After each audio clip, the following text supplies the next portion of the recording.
My boyfriend is crazy. He always says he's a monster from a horror game, but he washes my clothes, cooks for me every day, and even pouts for kisses. It wasn't until I was chosen to enter a horror game that the terrifying and perverted big boss held me in his arms and said with a smile, "Baby, do you believe me now?" My boyfriend disappeared again. He always vanishes for a few days every now and then. One night, I couldn't take it anymore. "GUBs, you're out for so long every time. Do you have someone else out there? If you want to break up, you can just tell me directly." "No, baby." The man's soft breath teased my eardrum. I felt like I was being enchanted and cooperated with him. It wasn't until I heard his low chuckle that I realized something was off and kicked him away again. "Let's talk seriously. Don't change the subject. Wife, I really didn't lie to you. Next time, I'll finish up quickly. Those players will come back to accompany you sooner. Don't be angry." He leaned in to kiss my lips again. Even though I knew he was lying, how could there be horror games in this world? But the handsome man in front of me, so handsome he made my nose bleed, was coaxing me with lowered eyes, and I always couldn't help but soften. "He's so handsome. What's wrong with me indulging him? Then come back earlier next time, or you'll be on the washboard." "Yes, my wife!" After I lectured GUBs last time, he hasn't been home for a month. Calls to his phone kept showing unanswered. I was a bit worried about him, but not long after, I inexplicably entered a horror game. Before I could even be shocked, I heard a cold, emotionless electronic voice in my ear. "Welcome, player, to the A-level horror instance, Island Prison." I stared blankly at the drastic changes before my eyes. What I saw was an empty hall, surrounded by prison cells. At the same time, more than 50 people appeared around me. Everyone looked at each other. What the hell is this place? Why am I here? What horror instance? Is this a reality show disguised as a script? "I'm not participating, let me out!" Noisy sounds continuously erupted from the crowd. Suddenly, a group of prison guards rushed out from around us, holding batons. "What's all the noise? Shut up, all of you! Go back to your rooms or I'll twist your heads off." Sure enough, most people immediately started walking up to the prison cells upstairs after hearing the guards. I glanced at the number on my chest. The corresponding cell was on the 3rd floor, so I followed the large group upstairs. As I came to my corresponding cell, oh my god, I need to use my brain! Could everything GUBs said be true? Before I could figure it out, the prison door instantly locked. Immediately after, a series of desperate screams rang out. I quietly peeked out, and my pupils suddenly constricted. I saw that the heads of the original prison guards instantly swelled several times, their faces splitting into 4 petals, directly biting off the heads of those who didn't enter the prison cells. The previously noisy crowd instantly fell silent. The prison guards quickly returned to their original appearance. They licked the corners of their mouths with some lingering desire, chuckling. "Didn't we tell you to go back quickly? Told you not to disobey." The blood-soaked floor was a shocking sight. Several timid people were directly scared unconscious. At this moment, it was so quiet you could almost hear a pin drop. Tap, tap, tap, the sound of leather shoes rubbing the floor. A man in a black uniform walked out of the darkness. The previously slouching prison guards instantly stood straight, bowing to the newcomer. "Warden!" I strained my neck to look down, only able to see the warden's back. The broad shoulders and narrow waist of his back looked exactly like GUB's. After all, I used to squeeze and grab that lean waist every day before we broke up, yelling for him to slow down. The man looked around at the mess. A hoarse, cold voice came. "Clean it up. Make sure they all understand the rules. Don't cause any more trouble." The warden was about to leave when a prisoner directly facing the warden suddenly shouted, "I haven't committed any crime. What right do you have to lock me up here? Let me out now, you sissy." Before the sissy's words even fell, an extremely fast black-purple tentacle shot out from the warden's body, directly piercing the man's neck.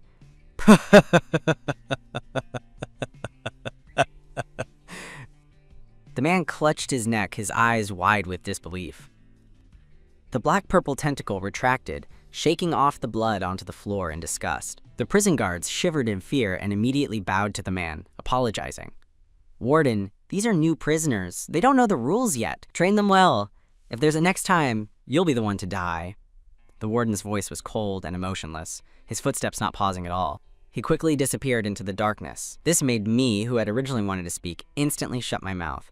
It was clear that besides the prisoners, no one here was a normal human. Fortunately, because GUBs had previously said he was the boss of a bizarre instance, I had specifically looked up information about it online and had some understanding. I closed my eyes and began to sort through my thoughts. Suddenly, a cheerful voice came from beside me. "Are you new here?" A boy around 20 years old was sitting on the bed, looking at me with a smile. I nodded with some vigilance. giving a faint, The boy got off the bed and walked towards me, greeting me with a smile. My name is Ding Dong. This is my third time in an instance, so I'm quite experienced. You can ask me anything. I quietly asked, if I get injured or die in this instance, will it affect me in reality? Sister, you sure know how to ask. You immediately got to the crucial point. We enter the instance with our real bodies, so if we get injured in the instance, the injuries will carry over. As for death, well, you'll die in the instance and won't be able to get out. As Ding Dong's words fell, my brows furrowed deeper. Ding Dong's tone then shifted. However, after clearing the instance will give corresponding reward items and points. If you're lucky, sister, you might even get some life-saving items. I continued to ask, so how do you clear an instance? Ding Dong smiled with curved lips. Once the instance officially starts, the system will tell you the clear conditions. However, in every instance, as long as the Bazaar boss dies, the instance is considered cleared. He then added, the side quests in this instance are complex. If you can complete some side quests, you might get extra rewards. Do you have any other questions, sister? One last question. Why are you willing to tell me all this? I don't believe in inherent human goodness. This kid in front of me doesn't look old, but from his previous demeanor, I can tell he's not simple. Ding Dong extended a friendly hand through the iron bars. Instances are difficult to clear. It's hard to clear them alone. I want to find a smart person to cooperate with. Clearly, sister, you're the one. I currently knew nothing about this instance. The warden who just came looked too much like GUBs. I wanted to investigate clearly. Although I didn't know the purpose of the person in front of me approaching me, I still nodded and agreed. Okay, pleasant cooperation. Seeing that I had no intention of shaking hands, Ding Dong unconcernedly withdrew his hand. He glanced at the clock on the wall and softly said, "Time's almost up." I was slightly puzzled. What time is almost up? Suddenly, a piercingly loud alarm sounded, and the entire prison glowed red.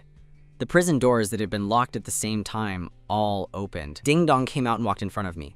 Sister, let's go find the clear clues. Facing a stranger for the first time, I maintained my vigilance. The moment I stepped out of the cell, a mechanical voice suddenly sounded in the air. Welcome, player, to A-level island prison instance. Clear conditions are as follows. Kill the island prison boss, the warden. Survive in the island prison instance for 7 days. Find the warden's lover and deliver them to the warden. The instance officially begins. As the mechanical voice fell, the previously locked main gate swung open. Players rushed out of the main gate in a swarm. Ding Dong was about to follow, but I called out to him. Wait, sister. I looked at the main gate. With all this commotion, the guards can't possibly be unaware. If we go out the front door, we might run into those bizarre creatures. As I spoke, I scanned the surroundings and saw a small door. Let's go through the small door. A few other people also quietly came over. As soon as Ding Dong and I walked out of the small door, a series of desperate screams suddenly came from behind us. Help! Help! Let me go! Where are these monsters? Immediately after, a broadcast voice came. Prisoners are attempting a mass escape. All guards, mobilize. Kill on sight any prisoner found. After the broadcast, the people who had been tentatively exiting instantly ran like the wind. At this moment, the live stream channel was flooded with bullet comments. I didn't expect this newcomer to be quite clever, not getting led astray by Brother Ding. Brother Ding loves dynamic prey and won't attack personally. I'm really looking forward to seeing how long this newcomer can survive in Brother Ding's hands. Recently, this instance boss has been acting crazy. It's extremely irritable. If a player is encountered by the boss, it's almost indiscriminate attacking. Ding Dong and I came out through the small door. Even though we had already walked some distance, we could smell a strong scent of blood from behind. As I walked quickly, I surveyed the surroundings, looking for useful clues. Ding Dong, who was following me, suddenly asked, "Should we go with them?" I glanced out. Since the beginning, I had seen the crowd split into several small teams. Those teams were walking separately, probably not their first time teaming up. If you know anyone, you can go team up with them. I won't be joining. Ding Dong smiled and explained, I just thought, it's only the two of us. If we encounter bizarre creatures, our chances of winning aren't great. If there are more people together, maybe we can deal with them. Is that so? Then you can go team up with them. I have no interest in teaming up. I finally understood now, after being with GUBs, why this guy often made me watch horror and gore films. And the plots he watched were always about various betrayals. As long as the protagonist trusted someone, the final outcome would always be betrayal. It got to the point where I developed a psychological shadow, so now whenever someone approaches me, my first thought is that they must have an ulterior motive. Therefore, I never trusted Ding Dong from beginning to end. Ding Dong's eyes darkened slightly, but he ultimately said nothing and continued to follow me. I made my way to the infirmary. The infirmary was empty and the door was locked. Seeing this, Ding Dong curiously asked, "What are we doing in the infirmary?" "Changing clothes." I pushed the window. Fortunately, the window wasn't locked. Otherwise, I would have had to pick the lock. After getting in through the window, I started rummaging around. There were still nurse uniforms left in the infirmary. I put on a nurse uniform. Otherwise, wearing this prisoner uniform would make me too obvious. Seeing this, Ding Dong also put on a white lab coat and praised me. "Sister, you're so smart. You even thought of changing clothes." I turned to look at him, my gaze a bit cold. Since it's a collaboration, don't pretend to be stupid. Ding Dong's smile on his face subsided slightly, and he didn't say anything more. After changing clothes, I began to think about how to get out of this instance. The 3 options given by the system undoubtedly made surviving in the island prison for 7 days the safest. The remaining 2 options both required direct contact with the instance boss. But this prison was like an iron bucket. Where could I hide? "Sister, I think we still need to take the initiative," Ding Dong suddenly said from the side. I looked at Ding Dong, motioning for him to continue. Ding Dong explained, "Among the 3 options the system gave, the second one seems the safest, but this island prison is surrounded by the sea. It's winter now, so we can't possibly go into the water. If we stay in the prison, the danger is too high. If the guards conduct a carpet search, we'll eventually be found, so I think we need to take the initiative and find the warden's whereabouts. If we're not confident we can kill the warden, we can first sneak into the warden's room and look for clues about his lover." Without hesitation, I nodded. In reality, I had a small, ulterior motive. After all, the warden's back looked too much like GUB's. Since I broke up with him, I hadn't heard anything from him, and I was a bit worried. "Do you know where the warden's room is?" Ding Dong pointed to a map on the infirmary wall. Looking at this map, we can roughly guess our current location. From our route just now, this area should be the guards' quarters. "We can go look over there," Ding Dong added. Now that all the guards have been dispatched to find prisoners, the guards' quarters are actually the safest place. I looked at the map, listening to Ding Dong's analysis.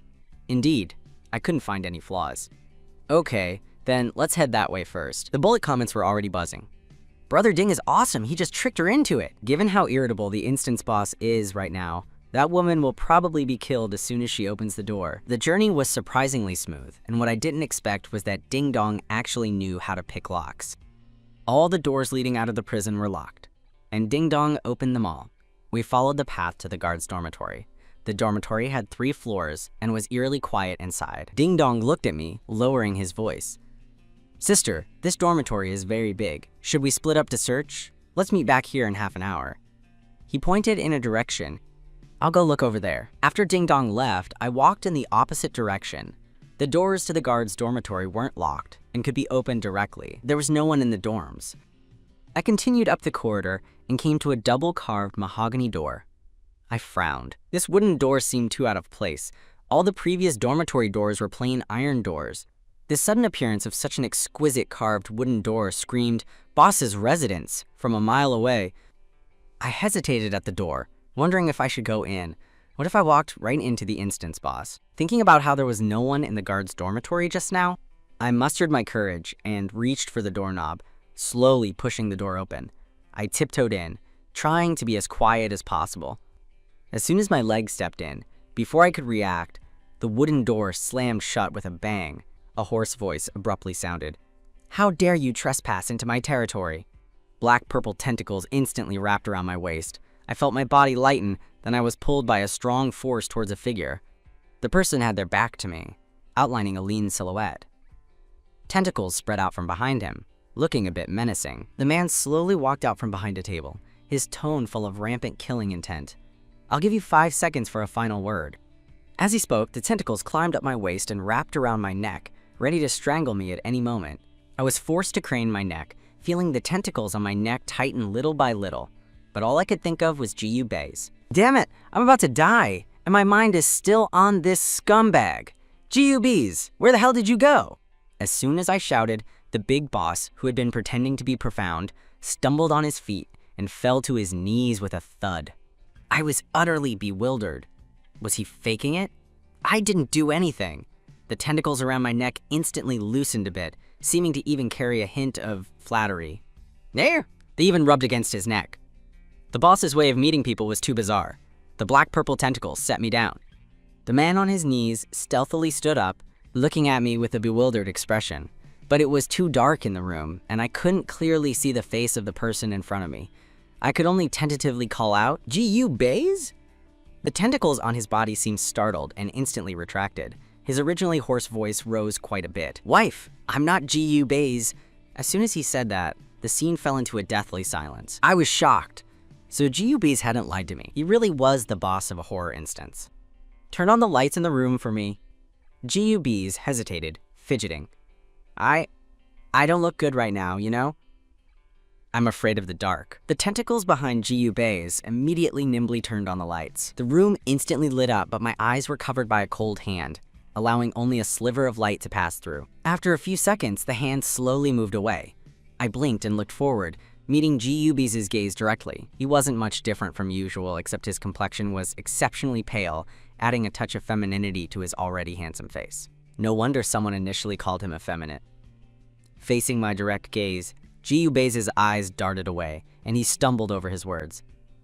"Wife, how did you get here?" At this, I got angry. "How should I know? I was sleeping soundly at home and got pulled in here." This single sentence made G.U. Bays panic. He immediately ran his hands all over me. I slapped his hands away in disgust. "What are you touching? This isn't home." G.U. Bays' brow furrowed slightly.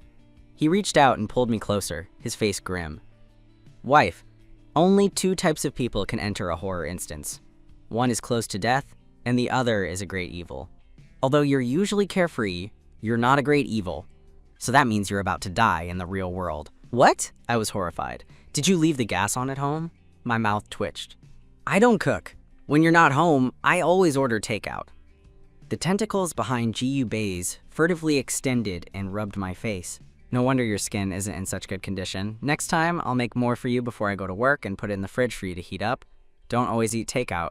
I picked up that tentacle in disgust and moved it further away. I hadn't forgotten that G.U. Bays used tentacles to kill people. "Your tentacles just killed someone this morning. Don't touch me now." G.U. Bays looked wronged. He released all the tentacles behind him and started explaining, "They all have different functions. This one is for tying people, this one is for killing people, this one is for moving things, and this one is for daily life." Seeing G.U. Bays rambling endlessly, I raised my hand to interrupt him. "Okay, I'm not really interested in knowing what your tentacles are for." G.U. Bays pouted sadly. "Wife, do you dislike me?" I looked at the person in front of me, dressed in a sharp black uniform, with a pale and innocent face, and a bunch of tentacles writhing behind him. "If I suddenly grew so many tentacles, wouldn't you dislike me?" G.U. Bays answered seriously. "Even if you grew a pig's head, I wouldn't dislike you." "You're the pig's head!" After exchanging a few playful jabs, G.U. Bays belatedly remembered to help me analyze why I entered the near-death state. What else could be the reason? Did someone break into your house and you ran into them? I rolled up my sleeve, showing off my strong bicep. "Do you think an average person can beat me?" "You're right, my wife is a Sanda coach, and one who won national awards. An average person really can't beat her." G.U. Bays looked a bit distressed. "Then what else could be the reason? Your body is in great shape.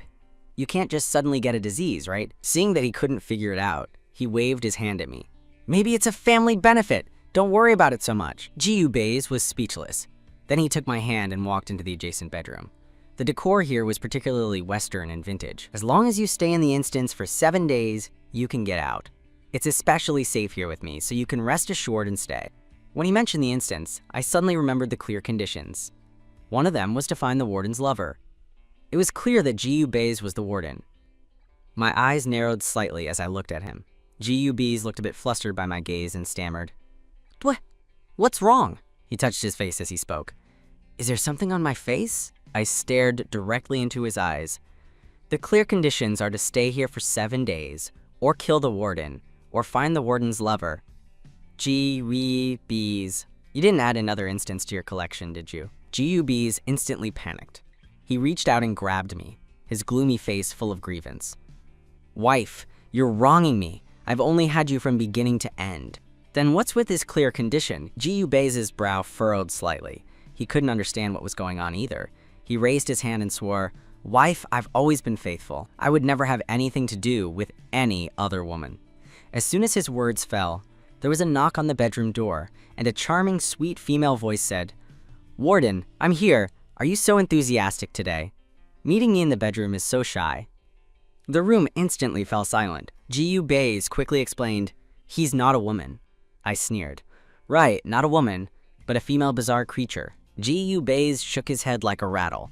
"No, I haven't finished explaining yet." The person outside pushed the door open and walked in.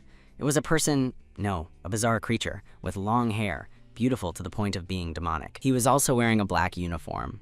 The two of them standing together actually had a good CP vibe. Feibai's mouth dropped open in surprise.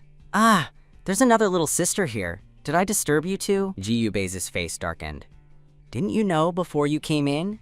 What are you pretending for?" Feibai smiled artfully as he sized me up. "What? Now the warden has a hobby of playing with his prey? I thought you were on your period this past month. So irritable, killing everyone you saw." Feibai saw us standing so close and had a mischievous idea. She walked closer with a graceful, seductive gait and pressed herself against Ji-yu Baze. "Brother Yuan-chu, I missed you so much today." Before she could finish her sentence, she was sent flying 3 meters away by Ji-yu Baze. "Speak properly. Don't put slippers in your throat," Ji-yu Baze said in disgust. Feibai got up from the ground, brushed off the dust from her clothes, and let out a light snort. "Such a bad temper. You hit people after just a few words." She then looked at me, who was standing to the side. "Little girl, don't be fooled by his face. Look, he just resorted to violence because he couldn't argue. He's definitely going to be abusive in the future." Ji-yu Baze's tentacles quickly closed in on Feibai. Feibai immediately took a defensive stance. The tentacles only ripped open her shirt. Feeling the cool air on her chest, Feibai's face instantly turned ashen. Her originally charming voice became much more normal. "What the heck, Ji-yu Baze? You pervert. Why are you stripping me?" Ji-yu Baze completely ignored her, turning to me to explain. "Wife, she's a man. She's just a bit perverted and likes to dress as a woman." I subtly glanced at her. What if she's flat-chested? The tentacles behind Ji-yu Baze bent, aiming at Feibai's pants. Feibai immediately covered her crotch in fear and yelled, "You don't actually like that, do you?" After saying that, she quickly restored her voice. "I'm a man. I don't have a hobby for stripping in public." I looked at Ji-yu Baze with a complicated expression. "You actually like that?" Hearing this, Ji-yu Baze felt like the sky was falling. "Wife, she's just effeminate. How could I possibly like that?" "Hey," Feibai sounded a bit displeased. "You can't just attack my character like that. I just like cosplay, that's all." Ji-yu Baze coldly glanced at Feibai. "What do you want?" Feibai straightened his slightly torn clothes and casually added, "It's just us, so speak freely." Feibai then mentioned that the big escape had already begun and only 26 players remained. My heart trembled. I didn't expect the number of players to be halved in such a short time. "I know. You can leave now." Ji-yu Baze began to usher him out. Feibai pouted and snorted softly. He really is someone who forgets friends when he sees a pretty face. Seeing Ji-yu Baze's tentacles about to fly over again, Feibai immediately changed his tune. "You two are busy. I'll head out first." Once Feibai left, the entire room fell silent. Ji-yu Baze seemed a bit flustered. "Wife, please don't be afraid of me." I looked at Ji-yu Baze without speaking. His head hung even lower. The tentacles behind him, as if sensing their master's mood, also drooped, hanging limply behind Ji-yu Baze, exuding an aura of low spirits. I chuckled like a quail. "I never said I was afraid of you." Then, I reached out and took Ji-yu Baze's hand. "Besides, I'm not a good person either." Ji-yu Baze's eyes instantly lit up, and his voice held a hint of surprise. "Wife, you're not afraid of me?" I was a bit speechless. I've been with you for 2 years, at least 600 days of watching various horror and gore films and all sorts of betrayal and gang movies.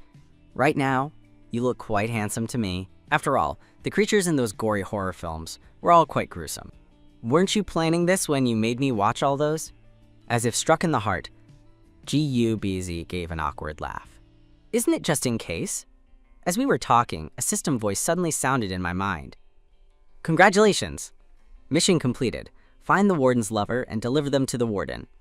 As the first player to clear the island instance, you are rewarded with a B-rank defensive item, King Turtle Shell. Congratulations for completing the island instance in the shortest time. You are rewarded with an A-rank defensive item, Adamantine King Turtle Shell. Seeing my dazed expression, Ji-yu Baze poked my cheek. What's wrong? Why are you spacing out all of a sudden? I think I completed the instance mission, I said. It said I delivered the warden's lover and rewarded me with 2 king turtle shells. The names of your instance items are too vulgar.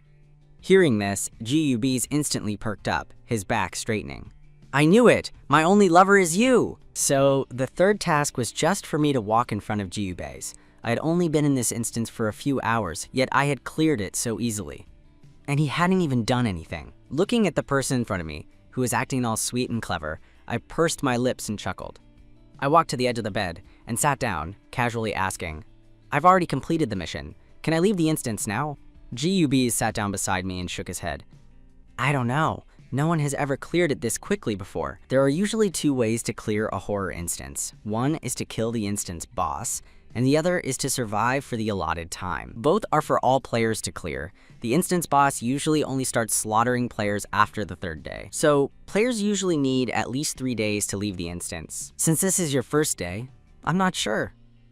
I nodded, and as my gaze swept over GUBs, my eyes unconsciously fell on the tentacles extending from behind him. When we were outside, GUBs always appeared in his normal form. It was quite curious to suddenly see him with tentacles. I reached out and instinctively touched GUBs' tentacles. They felt cold and somewhat like a snake. Upon closer touch, I could even feel tiny scales on the tentacles.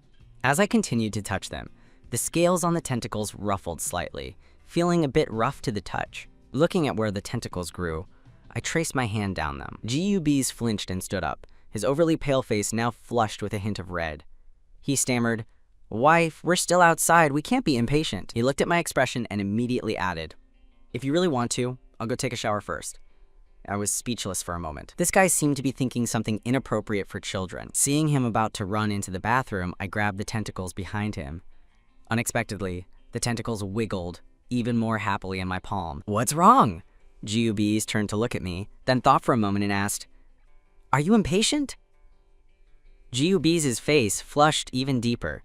His fingers went to the buttons on his collar, his fingertips moving slightly as he awkwardly said, Wife, although I miss you too, this is still outside. But it's okay. I've been a boss for so long. Creating a barrier isn't hard. I guarantee no one outside will hear anything. I stood up and pressed down on the buttons he was about to unbutton at his waist. I didn't mean that. I'm just curious where these tentacles grew from. The excitement on GUBs' face instantly drooped, full of resentment. Curious about this? Nothing else to be curious about? I've seen every part of you. What else is there to be curious about? As I spoke, I conveniently pulled down GUBs' clothes, revealing his chiseled abs. At this moment, GUBs actually looked shy, covering his chest with both hands like a little girl. But he didn't stop my actions. I looked at his back. The tentacles grew from his coccyx. The skin where the tentacles grew was covered with a layer of fine black scales. Can they retract? GUBs obediently retracted his tentacles, and his back immediately became smooth. That's amazing! My interest was piqued. Show me again! GUBs reluctantly let the tentacles out again. As the 2 of us were discussing, the bedroom door was suddenly thrown open with a bang, directly breaking the slightly ambiguous atmosphere in the room. Fabai had changed into a black uniform, his long hair tied high, looking less feminine. The sound of someone entering stopped abruptly. Fabai stared dumbfounded at the scene before him, stammering, Your progress is too fast. I only left for a few minutes. Meeting GUBs' slightly displeased gaze, Fabai took a few steps back. Ahaha, excuse me. It's not urgent. I can handle it myself.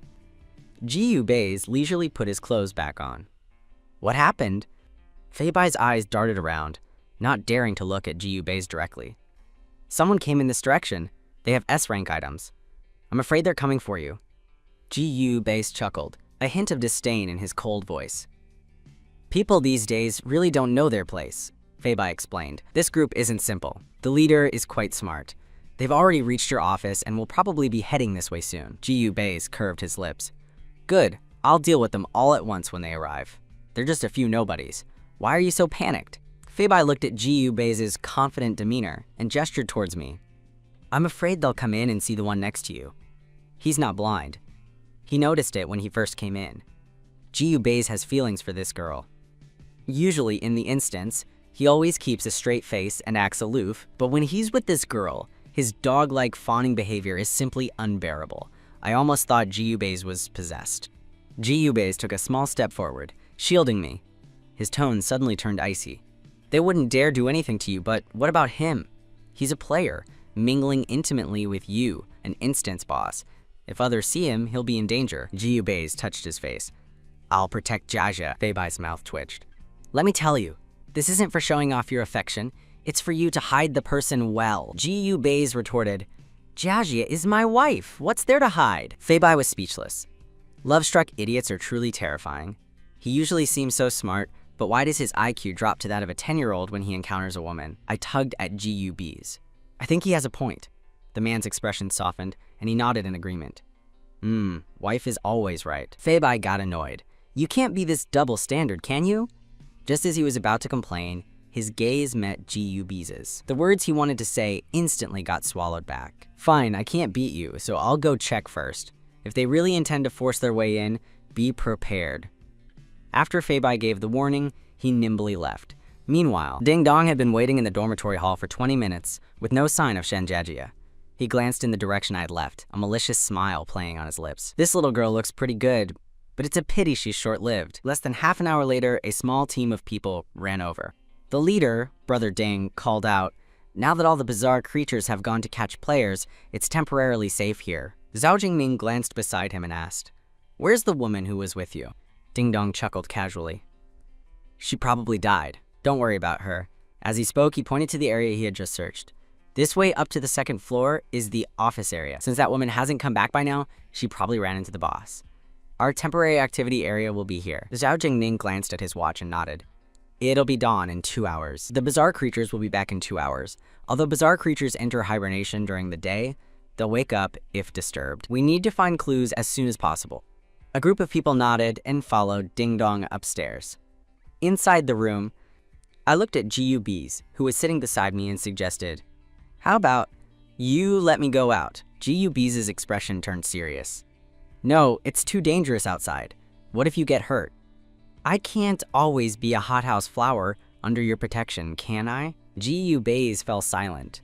I knew he was worried about me. I lightly stroked his cheek with my palm. I have strength, you know. Ji Yubei's hugged me tightly and murmured, wife, why did you enter a horror instance? I stroked his head and softly said, you have to trust me. The tentacles behind Ji Yubei's unfurled, pulling me into his embrace, and he kissed me directly. I instinctively opened my mouth. The kiss caught me off guard, and soon I was dizzy. At this moment, the system voice kept ringing in my mind. Congratulations, player. You have received a spatial ring.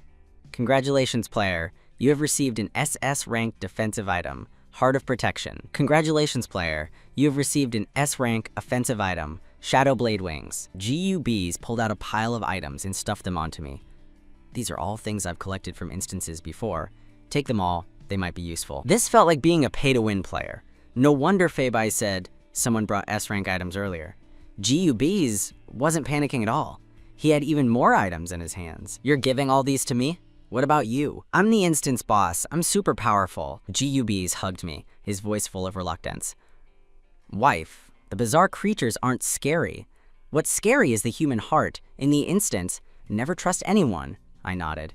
As soon as I entered the instance, I immediately became vigilant, but I was still tricked by Ding Dong. If Ji Yubei's wasn't the boss, I probably would have met my end here. After leaving Ji Yubei's room, I slowly disappeared from the man's sight. Fei Bai emerged from some hidden corner and looked in the direction I had disappeared, raising an eyebrow. Are you letting him go out alone? Ji Yubei's retracted his gaze, his tone much calmer. Since he entered the instance, he needs to have the ability to face it alone. I can't protect him his whole life. I can only let him grow quickly. He says one thing and means another. Fei Bai grumbled. You're clearly nervous as hell, and you even left your aura on him. Ji Yubei's kicked him out of the door. I'm going to hibernate. Don't bother me unless it's an emergency. Fei Bai was annoyed and wanted to say more, but the door slammed shut. Meanwhile, after leaving Ji Yubei's room, I walked along the corridor. As soon as I turned a corner, I bumped into 2 prison guards head-on. The guards were startled to see me too. The 2 immediately pretended to be busy, gesticulating wildly. Oh no, my hat, my key, is it not on me? Yeah, your key isn't on me either. Maybe it fell off when we were just killing someone. Let's go back and look. Yes, let's go back and look. Without giving me a chance to react, the 2 ran off, hand in hand in a hurry. I watched with a look of disgust. Such clumsy acting. The two guards ran for several kilometers without stopping. Phew! Scared me. Good thing we found an excuse and ran. Yeah, there's a bit of the warden's aura on him. It's too strong.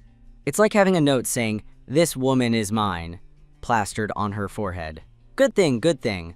What if we scared her and he blamed it on us later? Guard A hugged his arms, shivering. Our boss has been as irritable as if he's eaten gunpowder lately. If we offend his woman this time, we'll be in deep trouble. Wait, where did our boss get a woman from? Guard B scratched his head, confused.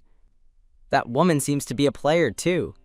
The two guards looked at each other and finally came to a conclusion. Our boss is playing the domineering boss's forced love trope. Inform the brothers. Avoid that woman when you see her. Don't let her get hurt or touched, and then blame us. As for the strange behavior of the two guards just now, I attributed it to the powerful items GUBs gave me, which scared off these bizarre creatures. I continued walking up the corridor. The livestream bullet comments collectively gasped. The woman's actually fine? She disappeared for so long before I thought she was long dead. So she didn't enter the boss's room? Something's not right. If it's not the boss's room, why is her livestream blacked out? Could she be some hidden big shot, hiding her identity to come to the instance? The bullet comments began to express curiosity about my identity. After leaving GU Baze's room, I wandered around the bizarre creature dormitory. When I reached the second floor, I heard something rustling and pushed the door open directly. The people inside were startled, immediately assuming a defensive posture the moment I opened the door. Seeing that, it was me who entered. Everyone's expressions became a bit strange, their gazes subtly glancing at Ding Dong. Ding Dong, seeing my previously grave expression, immediately put on a look of surprise and took 2 steps forward. Sister, you're alive! I thought something had happened to you. Are you disappointed? I looked at Ding Dong calmly. Ding Dong smiled, placing a hand on his chest. I was very worried about you, sister. I scanned the busy people in the room. And these people? Ding Dong lied without batting an eye. We met by chance. It was a coincidence. I smiled, my tone sounding somewhat nonchalant. Is that so? I thought you deliberately led me astray, and then met up with your accomplices. How could that be? As Ding Dong stepped forward to say something, I suddenly felt a breeze at my back. My body instinctively dodged to the side. With a bang, a chair hit the ground, making a sound. I looked back and saw a tall, burly man behind me. Seeing that the chair missed, Zhao Jingning directly pulled out a knife to attack me. We're all friends. Why are you being so hands-on? Ding Dong interjected. Zhao Jingning immediately obediently put his knife away. I pointed at Zhao Jingning and said, "He's so obedient. Is it still a chance encounter?" Ding Dong showed no embarrassment at being exposed. His eyes curved slightly. Sister, this is a horror instance. When we look for partners, we have to find someone of equal strength, right? After all, it's hard to have an idiot in a team. Congratulations, sister, you've officially become our partner. Ding Dong extended a friendly hand. I glanced at it but didn't reach out. Ding Dong, looking awkward, continued, Sister, when you're fighting alone in an instance, there will always be times when you get tired. Joining us with trusted partners means you won't get tired. You've been scheming against me all along, and now you're asking me to join? Don't you think that's shameless? I said coldly. Ding Dong smiled. Shameless is better than losing your life. I won't team up with people who scheme against me and want to kill me. I flatly refused. Ding Dong lowered his hand, the insincere smile on his face gradually fading. Sister, are you really not considering it? It's easy to die alone in a horror instance. With partners, you can at least help each other out. Besides, this is your first time in an instance, and there's a lot you don't know. Join us, and I can share my clear experience with you for free. How about it? I silently rolled my eyes. If I wanted to know the clear experience, I could just ask GUBs. What's with all this elaborate scheming? He's such a good speaker. Was he a pyramid scheme seller before? Boss Ding, this woman is unwilling to join. We might as well kill her to avoid future trouble. Zhao Jingning walked to Ding Dong's side and whispered. Because of Zhao Jingning's words, the atmosphere instantly became tense. A group of people stared intently at me.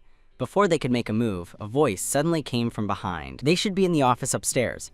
Capture the escapees and kill them on sight. Everyone immediately realized that the prison guards had returned. Just as they were about to run, the guards pushed the door open. The two groups collided head-on. All right, now you can't run, even if you want to. The people in Ding Dong's team cooperated extremely well. Seeing that they couldn't escape and had to face them head-on, they immediately took up defensive positions. Upon seeing people, the guards' eyes instantly turn blood red, their faces begin to split, and they open their bloody mouths. Although I had seen many horror movies under Jiyubei's influence, seeing this scene in reality was still quite shocking. Ding Dong's group gathered together, attracting the guards' attention. I used this opportunity to quickly detour and run out. However, after running only a few steps, the system voice in my mind rang out. Player has triggered a hidden mission. Find the reason for your imprisonment and state the method of atonement. Reward: a random gift package. The reason for imprisonment and a method of atonement? This kind of thing should usually be in the archives. I ran upstairs. The higher I went, the darker the stairs became. As I fumbled my way up, the lights around the stairs suddenly came on. A warm yellow light. The originally dark and terrifying atmosphere instantly vanished. Under the light, the scene of the stairs came into view. When I first came up, the stairs were cold, rigid stone stairs, but now they had become quaint wooden stairs, as if I had time traveled. The inner side of the stairs to the right was a wall, and many paintings hung on the wall. I glanced at the paintings on the wall. Their styles were all very bizarre. The closest painting was a smiling girl loli, but the loli had blood flowing from her 7 orifices. Further back, there was always a painting of a burly man with a dog's head. The dog's head with an open mouth showing fangs. All the paintings exuded a strange feeling. Having seen too many such scenes, I didn't feel afraid. It was just that the path became more and more confusing as I walked. I couldn't help but murmur to myself, where is Jiyubei's office? After muttering to myself, I continued to walk up. After every 2 steps, I saw a striking directional sign on the wall. The sign was glowing green, like an escape sign in a shopping mall. I froze. No, a directional sign appearing in such an ancient place, doesn't that seem very out of place? The sign also read Warden's Office, followed by an arrow, meaning to go up. I hesitated for a moment, but still followed the sign upstairs. After I left, the paintings hanging on the wall suddenly came to life. This is the boss's wife, and she's quite pretty. The ghost Lolly rubbed her somewhat frozen smile. I even smiled to greet her. I wonder if the boss's wife saw me. Tisk, none of you are as sensible as me. I directly transformed into a directional sign. The corridor was lit up all the way, and warm directional lights were kindly placed on the walls, giving me the illusion of strolling through a shopping mall. The originally endless corridor, after going up about 2 floors, led to a large door. The door was ajar and opened with a gentle push. Compared to the quaintness of the corridor, the office area inside the door seemed much more normal. The archives were at the very end of the corridor, an iron door, rusted and mottled, but it looked somewhat reflective. I reached out and touched it, finding that the iron door seemed to have just been wiped clean. I was puzzled. Are bizarre creatures so clean now? They don't forget to wipe the door even when chasing people down? I reached out and twisted the doorknob. The door didn't open. It seemed I still needed to find a key. The bizarre creatures hiding behind saw this scene and immediately regretted it. They had been so busy wiping bloodstains that they forgot to open the door. This is a hidden mission in the instance. Usually the keys are hidden very deep. The bizarre creatures looked at each other, scratching their heads, wondering what to do. What if he really searches for so long? Won't that delay the time? Definitely. The faster this mission is completed, the more rewards there are.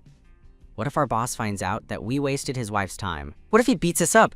You go get the key, we'll pretend to accidentally drop it in front of her. As soon as this was said, the bizarre creatures present nodded. So, while I was busy looking for the key, I stepped on something protruding.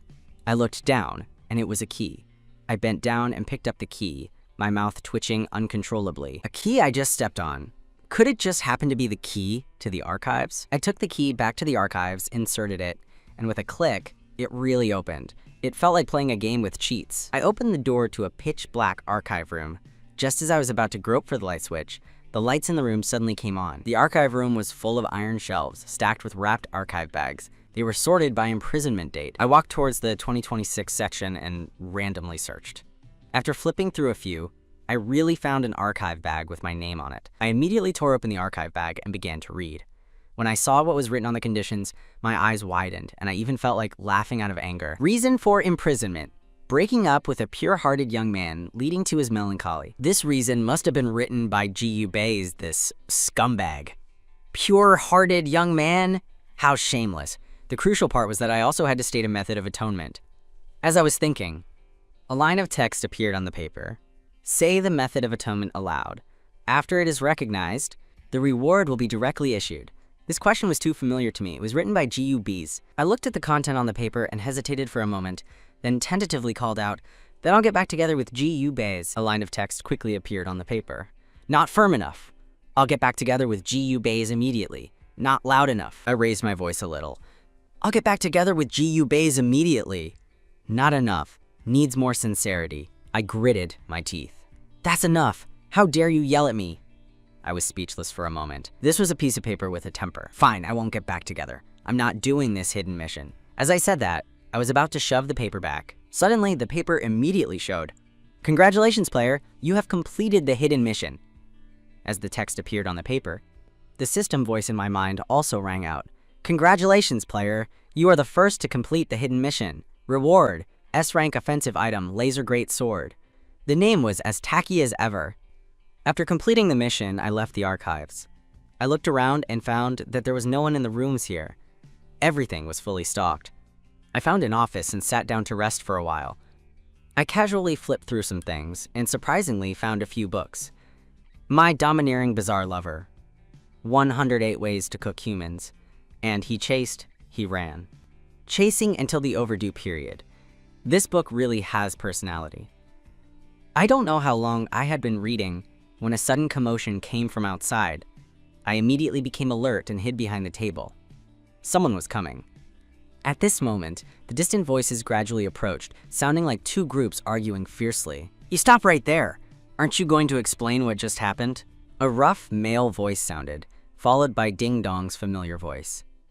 "Boss Yu, you should be thanking me. If it weren't for me, we'd all be dead right now." Boss Yu looked at Ding Dong with a dark face. "We could have entered safely. You're the one who pushed him out." Ding Dong chuckled, his eyes slightly narrowed. "What are you pretending to be a good person for in front of me? You brought in a lot of new members this time. Aren't you just planning to use them as cannon fodder?" At these words, Boss Yu instantly fell silent. Ding Dong continued, "Let's complete the hidden mission first. Maybe there's something good in the random reward." As they spoke, they opened the office door. Knowing I couldn't hide, I simply stood up. Neither of them expected anyone else to be in the room, and both were startled. Boss Yu looked at me warily, his hand already reaching for his pocket. Ding Dong put a hand out to stop him. "This is my friend." Boss Yu glanced at me and only said, "I'm heading back first." Ding Dong looked at me and smiled in greeting. "Sister, I didn't expect to meet you here by such a coincidence." "No coincidence, I'm here to do a hidden mission." Ding Dong observed me, noting that I had no injuries on my shoulders. He asked strangely, "Sister, how did you get up here?" "I walked up," I said flatly. Ding Dong's face held a hint of suspicion. "When we came up, we were attacked by the paintings in the corridor, and we also encountered a ghost-ridden wall that we couldn't get through. 2 people died before we made it up." "Why are you completely fine?" I shrugged. "Maybe I'm just lucky," Ding Dong chuckled softly.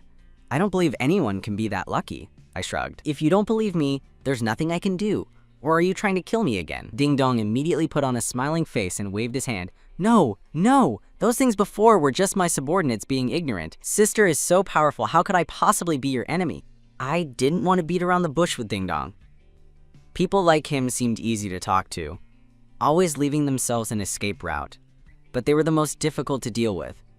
Seeing that I wasn't speaking, Ding Dong asked again, "Sister, have you completed the hidden mission?" I nodded. "I have." A glimmer of surprise flashed in Ding Dong's eyes. He subconsciously asked, "How did you complete it?" After asking, he seemed to realize it might be a bit presumptuous and quickly added, "I believe with Sister's help, we can complete the mission better and get out of the instance." Looking at Ding Dong's shameless demeanor, I immediately said, "I completed it with my mouth." Just as the two of us were chatting for a bit, a group of people arrived. I glanced over and suddenly saw a familiar face in the crowd, G.U. Bays. He, a big boss, was actually pretending to be a player and had sneaked in. At this moment, G.U. Bays' face looked much more normal, and with his dusty appearance, he really looked like a player. "Is the mission over? We still need to complete the hidden mission," Boss Yu said. Ding Dong also returned to his team. I had originally intended to pretend not to know G.U. Bays, but then this guy excitedly ran out of the team and hugged me, then started crying like a tough guy. Woo, wife, you're here too. I met so many scary monsters just now, they almost scared me to death."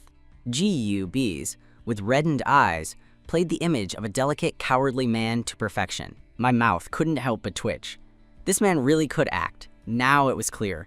Everyone knew they were a couple. Sure enough, after Ji-Yu-Bei's little scene, everyone around them turned their gazes to stare. Ji-Yu-Bei's was thick-skinned and didn't care at all, still hugging me and whimpering. I pushed the man away in disgust, but his hands were stuck like they were glued with super glue, holding me tightly. "All right, stop crying," I comforted him, reminding him to stop overdoing it. Ji-Yu-Bei seemed to be enjoying himself and began to complain tearfully. "Wife, when we came up just now, those monsters were too terrifying. Their green faces and fangs almost ate me. I almost thought I wouldn't see you again. Feel my heart, it's still racing." As he spoke, Ji-Yu-Bei pulled my hand and placed it on his chest. I unceremoniously squeezed it twice. Good feel. "Wife!" Ji-Yu-Bei looked at me eagerly, but I glared at him. Ji-Yu-Bei could only rein himself in. He was afraid of overacting if he continued. It was no time for sentimentality. It was a horror instance. Boss Yue looked at Ji-Yu's behavior and couldn't help but frown and scold him. Ji-Yu hid behind me, complaining pitifully. "Wife, he bullied me." Seeing this, Boss Yue was speechless. He looks like a tall, strong young man. Why is he so effeminate? This woman came up the stairs alone and is unharmed. Her strength must not be simple. I need to be cautious and not offend her. Boss Yu looked at me, his tone much softer. "Miss, your husband was rescued by me from a bizarre creature." I looked at Ji-Yu thoughtfully. This person was quite dramatic, even putting on a show of a hero saving a beauty. "Then thank you, Boss Yu," I said politely. Boss Yu waved his hand. "No need to be courteous. When we enter a horror instance, we should help each other. Are you interested in joining us? It would be good to have company." Although his words were polite, from the previous conversation, I knew that Boss Yue was not a good person either. Before I could agree, Ding Dong blocked me. "Boss Yu, sister was the first person I tried to recruit. You can't just steal people like that, can you?" Boss Yu raised an eyebrow. "Miss Shen hasn't agreed to join your group either, has she? Why are you being so presumptuous?" Both looked at me, waiting for my answer. Unexpectedly, I gently pulled Ji-Yu's hand and asked, "Who do you want to go with?" Ji-Yu looked at Boss Yu and said softly, "Let's go with Boss Yu. He has taken good care of me all the way." I nodded. "Then we'll bother Boss Yu." Boss Yue shot Ding Dong a defiant look, then welcomed us. "Welcome, Miss Shen, to the team!" Then his tone changed, and he asked, "Miss Shen, you went up first. Did you discover anything about the hidden mission?" I pointed in a direction. "When I went up, I groped around. There's an archive in the corner, but the door is locked. I think the hidden mission must be inside." Boss Yue nodded. "Then let's split into 2 teams to search for the key." Ding Dong looked at Boss Ye, said nothing more, and directly led his people towards the archives. Boss Ye also followed them. Ji-Yu and I stayed at the back of the team. Once the crowd was far away, I lowered my voice and asked, "Why are you here?" "I miss my wife." Ji-Yu looked at me eagerly. I pinched the soft flesh around his waist. "Be serious. Don't say such mushy things." Ji-Yu rubbed his waist and muttered softly, "This is being serious." Seeing that he was about to act again, Ji-Yu quickly straightened his expression and said, "Neither of these 2 groups are good people. I'm afraid you're unprepared, since it's your first time in an instance." "Do I look that silly?" I rolled my eyes at Ji-Yu Ji-Yu leaned in with a smile. "Of course not. But isn't that just worrying too much? How do you know they're not good people?" Ji-Yu explained. "I sent people to investigate. That Ding Dong often tricks new players to their deaths, relying on his youthful appearance and feigning pity to gain the sympathy of soft-hearted girls and then selling them off. And that Boss Yu on the surface kindly takes in new players and guides them through levels, but in reality he's using them as guinea pigs. The new players who follow him either die or get injured, and he still insists on acting like a benefactor." I looked confused. "Then why did you choose him to be here?" Ji-Yu face darkened, looking as if he had eaten something disgusting. "Is that reason so hard to say?" I asked, amused. Ji-Yu took a deep breath, gritting his teeth. "He likes men." My eyes widened, looking like I had just heard some juicy gossip. I looked Ji-Yu up and down, asking curiously, "What did he do to you?" After all, when I first picked up Ji-Yu and took him home, I was stunned by his incredible appearance. Ji-Yu looked disgusted. "Shouldn't you be worried about me? Why do you look so eager for something to have happened?" I cleared my throat. "Was I that obvious? I'm not looking for trouble for myself. Isn't this just me trusting your strength? I thought you definitely wouldn't be taken advantage of." Ji-Yu snorted coldly, acting arrogant.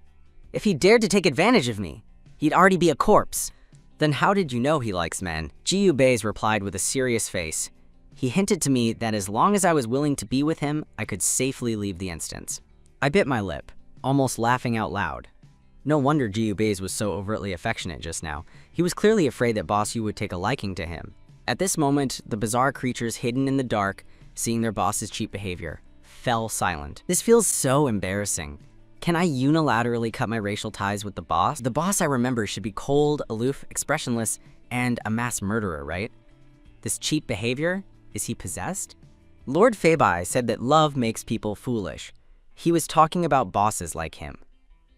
The group arrived at the archive door. Several people tried to open it in turns. Despite various methods, the door remained perfectly intact. Boss Yu analyzed from the side. It seems we must find the key to enter. Ding Dong sneered from the side.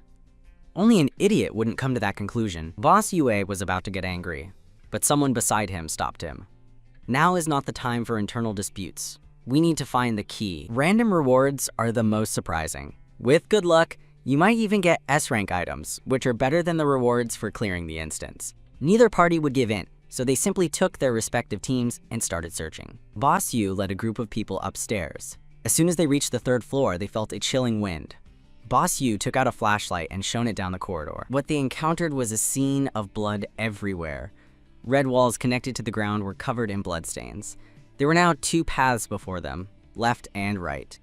Boss Yu looked back and said, "To avoid wasting time, let's split up." As soon as he said this, the new players instinctively huddled closer to Boss Yu. I felt especially at ease at this moment. After all, the big boss of the instance was right beside me, so there was definitely no danger. I proactively suggested, "GUBs and I will go this way. You guys go wherever you want." After saying that, I decisively pulled GUBs and walked into the darkness. Boss Yu looked at my unwavering steps, feeling slightly surprised in his heart but said nothing. He then led his group in the other direction. GUBs held my hand, his face flushed with shyness. "Wife, I can't believe you chose me first. I'm so touched, sniff sniff." I clenched my fist. "If you keep acting, I won't be polite." GUBs cleared his throat and finally returned to normal. As the two of us walked, the lights along the way automatically turned on. We then entered an infirmary. GUBs led me to sit on a bed, then pulled out a stack of papers and put them in front of me. I looked at the papers in my hand with confusion. "What is this?" "This is information I had people investigate. Read it carefully. Don't believe their nonsense later." I opened it and began to read, finding detailed character introductions. Ding Dong, male, 32 years old. In real life, he is a swindler. He relies on his youthful appearance to feign pity, gaining the sympathy of soft-hearted girls and then tricking them into being trafficked. Li Yunan, 40 years old, serial killer. This is Boss Yu. Their identities are far from simple. Trafficking is basically murder. The two of us were having a quiet time in the infirmary, while the people outside were being chased by bizarre creatures. After finishing the documents, I suddenly remembered something. I turned to GUBs and asked, "Were the words in that hidden mission written by you?" GUBs looked guilty, as if caught. He cleared his throat. "How could it be? It's just that the handwriting is similar to mine." I raised an eyebrow and hummed casually. "Oh, is that so? Since it wasn't written by you, then the matter of us getting back together." Before I could finish, GUBs immediately interrupted. "I wrote it! Wife, since you already said you'd get back with me, you can't go back on your word. I sent you so many messages before. You didn't reply to a single word of mine," GUBs said, clearly annoyed. He pulled his phone from his pocket and showed it to me. "It's all because the instance signal here is unstable. My messages often fail to send." I looked at GUBs' phone screen, which showed a long string of red exclamation marks. No wonder GUBs' messages in the real world were always intermittent after he disappeared. The signal in the horror instance was bad. GUBs pouted pitifully. "After you called me to break up, my messages kept failing to send. I thought you had blocked me." I felt a pang of guilt. Indeed, I had blocked GUBs. After all, his excuse of being an instance boss back then was too ridiculous. I had unilaterally assumed he had cheated on me, and then blocked and deleted him in one go. Now, looking at the phone screen, it was filled with GUBs' apologetic messages, texts, pictures, and various emojis. One video caught my eye. "Wife, I really didn't lie to you. I'm a bizarre creature boss. If you don't believe me, I'll commit seppuku for you." I clicked on the video and saw GUBs in front of the phone, slowly taking off his clothes, revealing his ripped abs. He even found a particularly well-lit angle to fully expose his physique. I was speechless. Was he committing seppuku or seducing me? I looked at the progress bar at the bottom of the video. It wasn't even halfway through. I wondered, is seppuku really that long? Sure enough, after taking off his shirt, GUBs began to take off his pants. My face darkened instantly, and I let out a choked laugh. Why are you taking off your pants for a seppuku performance? I held the phone and looked at the man. GUBs explained seriously. Wasn't I afraid of getting my pants dirty? The scenes that followed were a bit bloody. GUBs took a knife and stabbed it into his stomach. When he pulled out the knife, the wound on his body visibly healed. Wife, look, my wound healed, right? I really didn't lie to you. About an hour later, perhaps having received no reply from me, GUBs sent another video. In the video, GUBs, naked in dim light, filmed his broad shoulders, narrow waist, firm butt, and long legs on display. It was a bit embarrassing to watch.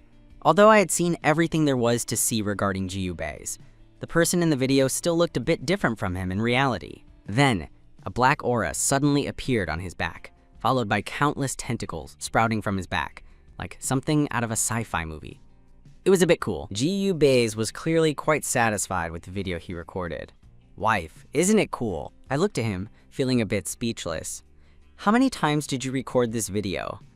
The smile on GUBs' face faltered, and his words stumbled. Not many times. Under my calm, questioning gaze, GUBs could only hold up 2 fingers.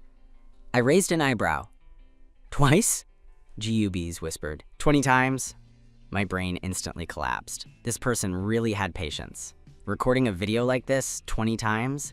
A scene involuntarily flickered in my mind. GUBs, naked, repeatedly running back and forth, checking the effect of his shots, then choosing the coolest and most pretentious one to send to me. You only sent it to me an hour later. You weren't recording videos for that entire hour, were you? I asked suspiciously. GUBs fell silent.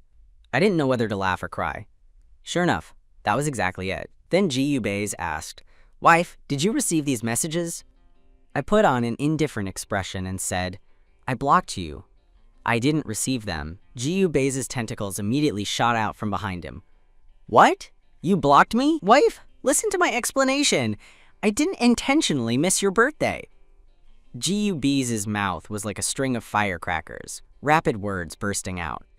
Had I had the slightest difficulty hearing, I wouldn't have understood a word he was saying. Oh, I nodded, indicating that I understood. GUBs saw how calm I was and was the first to break down. Wife, don't you believe me? What else confuses you? You can tell me, and I'll answer you right away. GUBs was so anxious that he got up from the bed and stood in front of me, wildly gesturing. Or, I can commit seppuku for you right here. GUBs was a man of action. As soon as he finished speaking, he started taking off his clothes. Before I could stop him, the tentacles behind him also began to busy themselves. His hands were used to take off his clothes, and the tentacles were used to take off his pants. He looked so impatient that anyone who knew nothing would think they were about to have a passionate encounter right there. My face was covered in black lines as I stopped him. You've already grown tentacles in front of me. How could I not believe you? GUBs' hand movement stopped, then he looked at me eagerly. Wife, then, do you forgive me? Are we still the best? I looked at GUBs like this, and slowly nodded. GUBs happily bent down to hug me, spreading his arms and embracing me. Wife, I missed you so much, but I was trapped in this instance and couldn't get out. As he spoke, he rubbed his face against my shoulder, which made my heart race a little. A man who could act so spoiled, was handsome, had a good physique, and was good at cooking and taking care of people. Who wouldn't love him? I casually asked a question that came to mind. Can bizarre creatures freely enter and exit the real world? No, GUBs replied definitively. I asked confused. Then how did you get out? GUBs replied confidently. Because I'm the big boss. I laughed scornfully. Then why were you so disheveled when I found you? I recalled that the man was covered in blood and dirt, lying next to a trash can. After taking him home, I found that he had wounds of all sizes on his body. GUBs lowered his gaze. A hint of darkness flashed in his eyes, but he quickly concealed it. I was ambushed by players then, and my self-healing ability malfunctioned. The system randomly teleported me. I didn't expect to so casually encounter my wife. Wife, don't you think we have a fated connection? You appeared right when I was most vulnerable and saved me, and you're so kind, picking me up and taking such good care of me. As he spoke, Ji Baze let out a long sigh, his eyes full of concern as he looked at me. Wife, you're too kind. That's why I'm really worried about you in this instance. My mouth twitched. My picking up Ji Baze wasn't kindness. It was pure infatuation. If Ji Baze had been a little uglier, he would have died by that trash can. But this fool in front of me seemed to truly believe I was a kind benefactor. Perhaps this was the so-called beauty is in the eye of the beholder. This man put his hand into the girl's hand, then plunged it forcefully into his own chest. But he wasn't crazy or foolish. It was because the man was the instance's big boss, and only by letting the girl kill him could he leave the instance and return to reality. Duyan.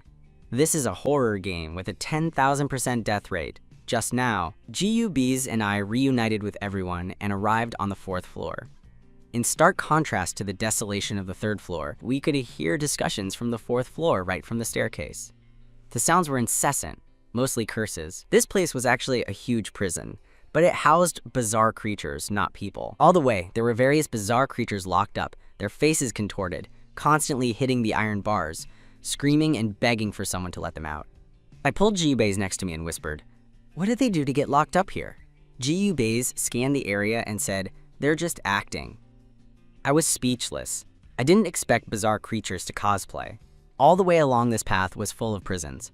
When we reached the last room, the one locked up was actually a beautiful and attractive woman. The woman was wearing only a nightgown, sitting quietly on the bed, her long hair covering her, looking completely pitiful. When Ji Baze saw this beauty, he instinctively pulled me back a few steps. I looked at him bewildered. "Why are we hiding?" Ji Baze explained. "The one in there is called Sorceress. She has the ability to bewitch people, but her method of killing is particularly brutal.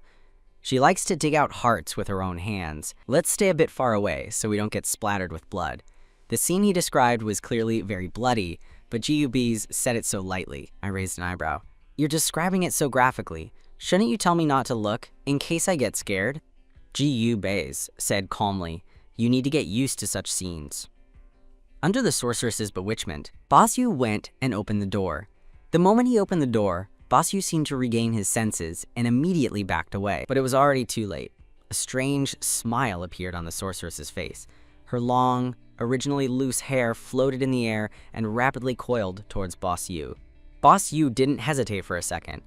He directly grabbed the person next to him and put them in front of him as a shield. That person was quickly caught by the hair, their body lifted into the air and dragged in front of the sorceress. The sorceress directly plunged her hand into their heart. The man didn't even have time to groan before he died. Sure enough, just as Ji Baze said, blood splattered far. Boss Yu, who was closest, was directly sprayed all over his face with blood. At that moment, everyone present instantly cleared their eyes, their faces full of panic. Boss Yu's face was grim as he backed away, a knife already in his hand. "Bitch, what did you do to me just now?" Perhaps it was because he almost died, but Boss Yu couldn't help but curse. The sorceress, stained with fresh blood, her white dress now blood red, her delicate face covered in blood, looked extremely creepy. She gave Boss Yu a sweet smile. "Brother, didn't you open the door for me? Are you disowning me now?" The sorceress walked out with light steps. Suddenly, all the other prison doors opened, and the bizarre creatures inside came out, surrounding everyone. Boss Yu's face was extremely ugly. He hadn't expected this hidden mission to be so difficult. The few people closest to Boss Yu immediately took defensive stances.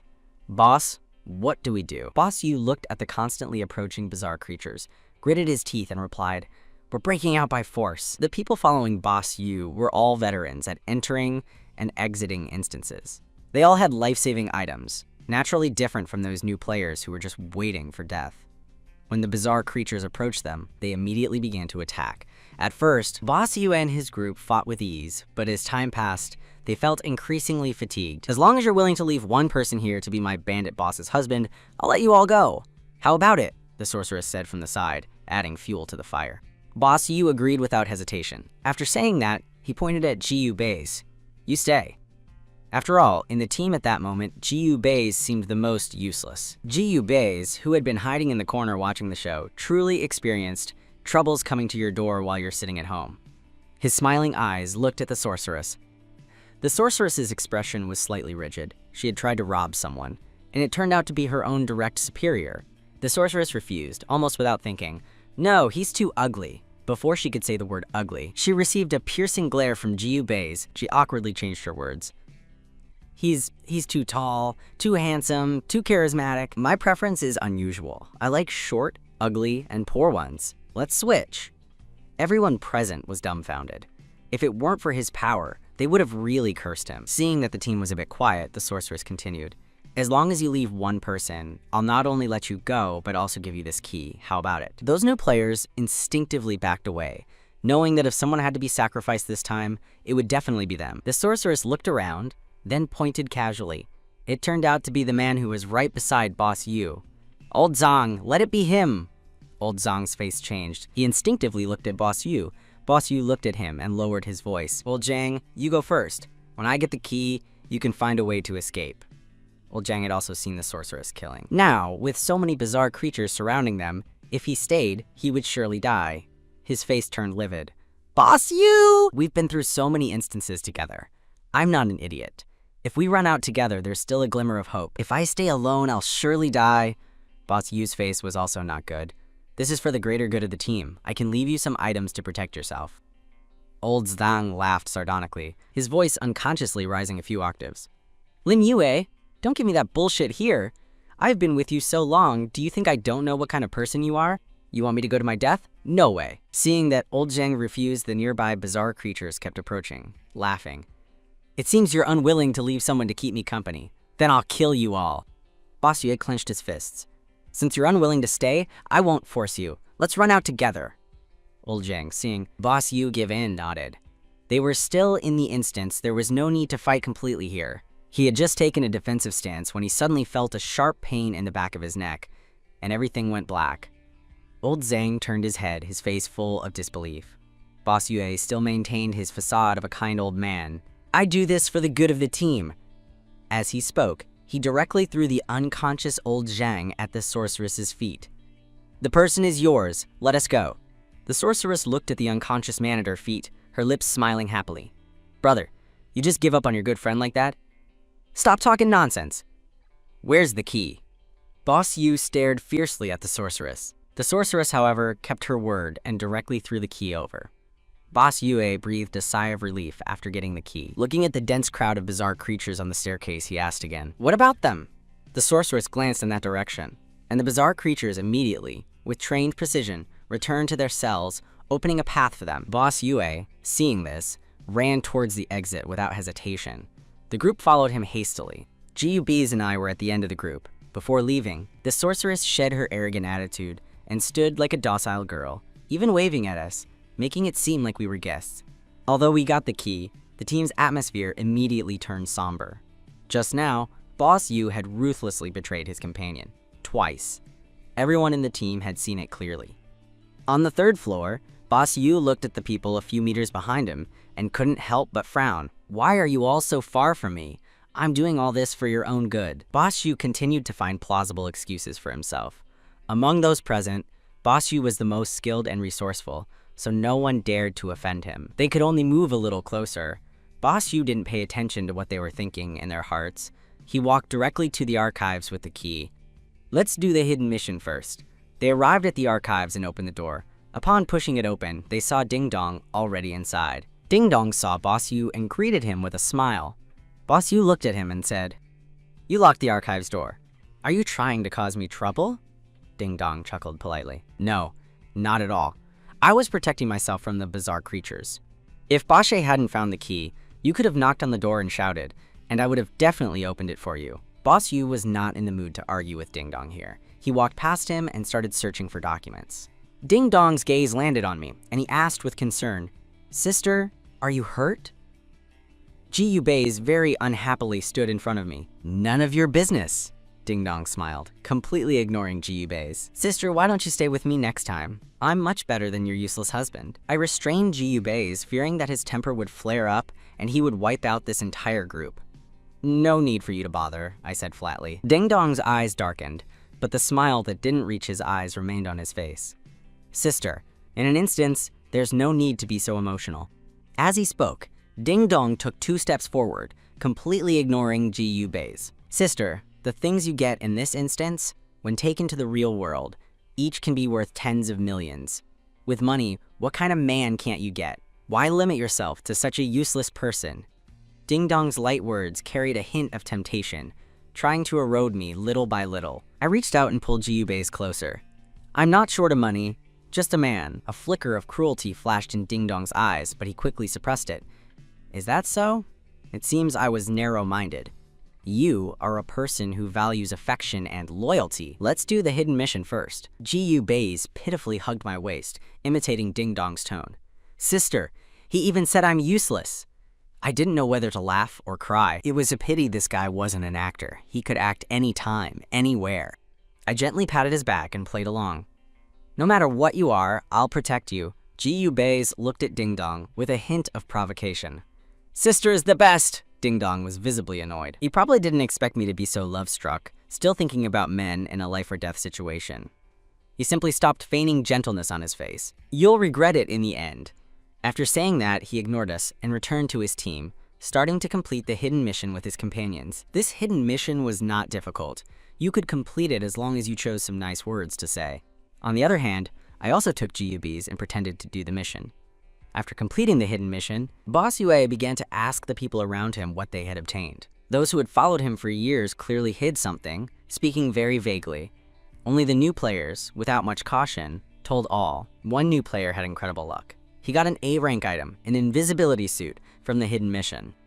The expression on Boss Yu's face clearly showed that he was tempted, but he still suppressed it. He walked towards Ji Yubei's and me. Miss, what did you get? I didn't hide it, and took out my laser greatsword, perhaps because it was a laser, the greatsword felt light in my hand. The sword body was surrounded by a faint blue glow, which made its nobility obvious at first glance. When Boss Yue saw the greatsword in my hand, his face changed. This is an S-rank offensive item. The laser greatsword, I nodded. I didn't expect Boss Yue to know the name of this sword. Hearing Boss Yu's words, many people gathered around. Getting an S-rank item from a hidden mission was incredibly lucky. Their gazes involuntarily turned greedy. Boss Yue stared intently at the glowing blue sword, his lips moving slightly. Miss Shen, it's not convenient for a girl like you to hold this. How about I keep it for you for now? As he spoke, Boss Yue eagerly reached out to grab it, but I dodged back, avoiding him. Boss Yu's hand hung in the air, with a hint of murderous intent in his eyes. Ding Dong let out a soft chuckle from behind, mocking. Boss Yue, your intentions are too obvious.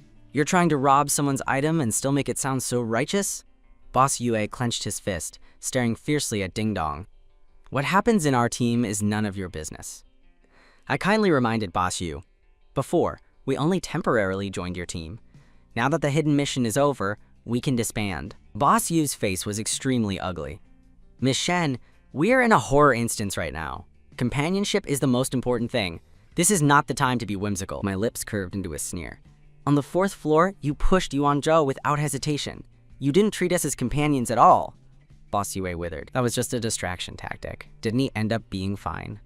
I was too lazy to keep playing along with this kind of person. Sorry, I don't associate with people who want me dead. After saying that, I pulled Ji Yubei's hand and was about to leave. Boss Yu's movements were faster. He directly drew his blade and attacked us.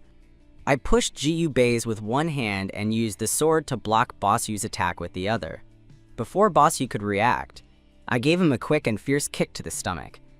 This kick had immense force, directly sending Boss Yu flying. When he fell to the ground, he was still a bit dazed. I looked at Boss Yu, my expression indifferent. Let's part ways amicably. I put away the sword and pulled Ji Yubei's, leaving directly. No one dared to stop us now. After leaving the archives, we returned all the way to the Royal View dormitory building. Ji Yubei's hugged me, his face full of adoration. Sister, you're so cool.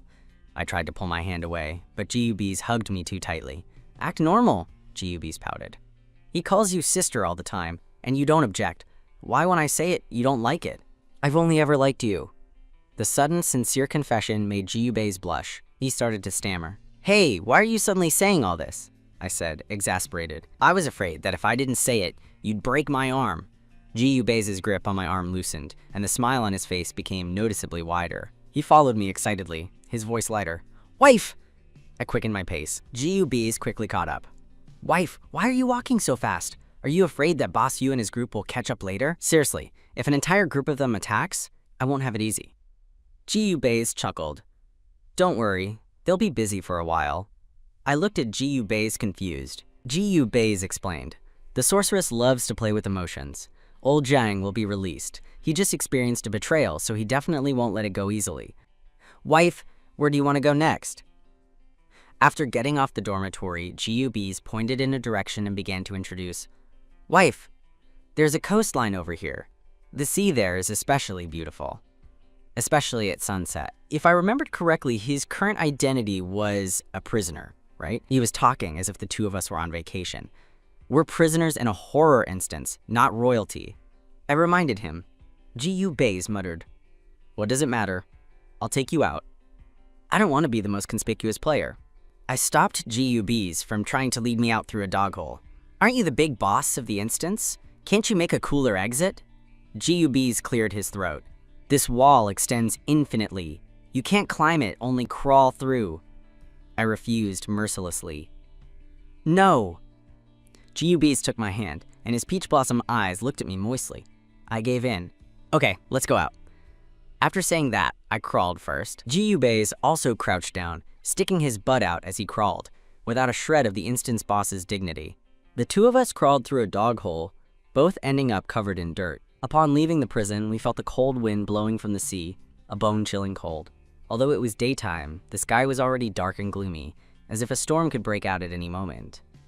I looked at the weather and hesitated, asking, Are you sure there will be a sunset with this weather? Ji Baze nodded firmly. Definitely. As he spoke, he pulled out a military coat from who knows where and put it on me. My body instantly warmed up. I looked down and realized it was the coat I had bought for Ji Baze. How did you bring this coat too? This is the first time you bought me something, wife. When I miss you, I take it out and wear it, Ji Baze said affectionately. Such a sickly sweet romance. We walked along the small path outside the prison, and there was a watchtower. Upon entering, we found two people hiding inside, a boy and a girl about 10 years old. They were probably siblings. When the boy saw someone coming, he hugged the girl tightly, his gaze cautious. Brother, the girl whimpered. The boy gently patted her back, comforting her. It's okay, Big Brother is here. After saying that, he stood up and protected his sister. What do you want? We're just passing by, I said softly. The boy pursed his lips and scrutinized Ji Baze and me. After a long moment, we can give you this place. As he spoke, the boy picked the girl up from the ground, ready to leave. I stopped them. No need, we'll just go somewhere else, I said, leading Ji Baze out of the watchtower. Ji Baze noticed the change in my mood. He put his arm around my waist and asked softly, Do you feel that the instance world is cruel? My body tensed slightly, but I nodded. Wife, once you enter a horror instance, you can't trust anyone but me. You have to believe that I will never harm you. Listening to his steady voice, I suddenly found it a bit amusing. Why are you suddenly so sentimental for no reason? Ji Baze took my hand. Wife, once you enter an instance, it will be endless, unless you die. I'm afraid I won't be able to protect you all the time. Ji Baze's voice was tinged with sadness. I wasn't a kind-hearted person, but seeing such young children have to experience this, I couldn't help but feel a pang of sympathy. But I quickly controlled my emotions. I'll protect myself. Holding hands, the two of us reached the highest point of the cliff. From there, we could still see the prison. Looking outwards, the entire prison was tinged with a thick blood-red color. I don't know how long we sat there, but the dark clouds in the sky suddenly parted, and an orange-yellow sun appeared on the horizon, gradually setting. The originally turbulent sea also calmed down at this moment. The sunset shone on the sea, tinging it with an orange-yellow hue. Wife, I don't think we've ever watched a sunset together, Ji Baze said, with emotion. I rolled my eyes at him. Do we have any other activities at night besides fooling around? At the mention of that, Ji Baze coughed unnaturally. Has he finally experienced something sensual after living for thousands of years? Ji Baze quickly tried to ingratiate himself. It's not my fault. My wife is too seductive. I stretched out my hand in disgust and pushed Ji Baze's head away a little. Don't make excuses for your lust. The sunset faded, and night fell again. All the bizarre creatures in the prison came out, leading to another great escape. While standing at the highest point of the cliff and looking inwards, I felt a sense of unreality. Ji Baze stood beside me and asked softly, Wife, was tonight's sunset beautiful? Beautiful, I replied. GUBs took my hand, his gaze looking at me with affection. Wife, I really, really love you. I felt a slight confusion. Before I could react, a dagger suddenly appeared in my hand. My wrist was pulled, and with a thud, the sound of a blade piercing flesh. I felt a warmth in my palm. It was GUB's blood. GUB's lips overflowed with fresh blood, his smile somewhat tragic. I frantically covered his wound, my eyes red with anxiety. What are you doing? Aren't you the big boss? Can't you heal yourself? Why isn't the bleeding stopping? GUB's showed a smile. As long as I die, the mission will be completed. Wife, you can leave. At that moment, I suddenly heard a mechanical voice. Congratulations, player. You have completed the death of the big boss, Warden. Island prison instance completed. Teleportation countdown begins. 10, 9, 8, 7. When everything went black before my eyes, when I regained consciousness, I was back in my house. I woke up abruptly, sitting on the sofa, looking at my familiar surroundings. My gaze suddenly landed on the ring on my hand. This was the Heart of Protection storage ring that GUBZ gave me. So everything that happened was real? Was GUBZ really the big boss in a horror instance? I took out my phone and unblocked GUBZ. However, no matter how many messages I sent, they all sank into the sea. There was no response from him. I couldn't help but worry. Could it be that the stab I inflicted on him was very serious? I waited at home for 3 days, but still received no news from GUBZ. The familiar mechanical sound echoed in my mind again. A rank instance doll mansion is opening. Players, please prepare. I took a deep breath. No matter what, I had to enter the instance. I was afraid that GUBZ was really severely injured by my stab. When my consciousness returned and my vision cleared again, I was inside a luxurious mansion. The mansion's decor was very cartoonish, with dolls everywhere, as if I had accidentally entered a children's amusement park. The system voice sounded, "Welcome, player, to the A-rank horror instance, Doll Mansion. The instance clearing conditions are as follows. 1. Do not let the dolls discover your human identity. Remember your role and safely spend 7 days. 2. Find and destroy the big boss's symbiotic doll. 3. Complete the mansion owner's last wish. Special reminder, doll bizarre creatures feel no pain or sensation. To completely eliminate doll bizarre creatures, you must find and destroy their symbiotic doll. Rules announced." After the rules were announced, the players who were in place began to move. I looked at myself. I was wearing a red Chinese wedding dress with various head decorations, dressed like a bride about to get married. The outfits of the people around me were largely similar, all adorned like dolls. Just as I was about to process the rules, a delicate male voice suddenly came from behind me. "Hello, I'm Lin Xuan. I think we should be partners." The boy's eyes were clear, and he wore a red and festive wedding suit like mine. "Hello, Shenjiaja," I replied indifferently. Lin Xuan's eyes instantly lit up. "Are you Shenjiaja?